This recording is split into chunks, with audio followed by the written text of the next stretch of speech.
بسم اللہ الرحمن الرحیم۔ یہ خبر گردش کر رہی ہے کہ افغان طالبان جو ہیں انہوں نے صاحبزادہ سعد حسین رضوی دامہ ظلہ آپ کی رہائی کا مطالبہ کیا ہے،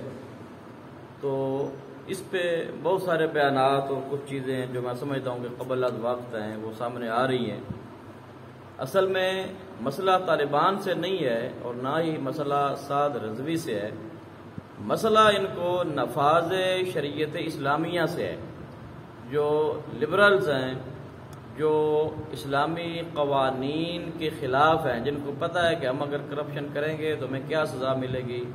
اگر ہم زنا کریں گے تو پھر ہمیں کیا سزا ملے گی، اگر ہم ڈکیتی کریں گے، چوری کریں گے، دھوکہ کریں گے تو ہمیں اسلامی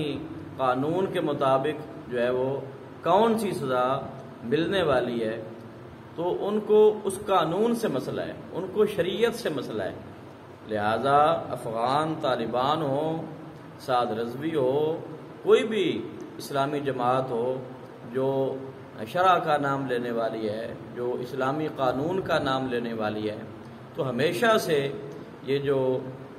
اسلام دشمن قوتیں ہیں وہ اس سے ان کو خطرہ رہا ہے۔ لہذا جتنے بھی بے گناہ قیدی ہیں سب کو رہا ہونا چاہیے، اور قبلہ سعد حسین رضوی کی اگر افغان طالبان سپورٹ کریں یا نہ کریں، پھر بھی وہ ایک سیاسی جماعت کے لیڈر ہیں اور ان پر جو ناجائز مقدمات کسی بھی طرح سے بنائے گئے ہیں وہ ختم ہونے چاہیے اور ان کو باعزت بری کیا جانا چاہیے۔ اللہ پاک ملک و قوم کی حفاظت فرمائے، آمین۔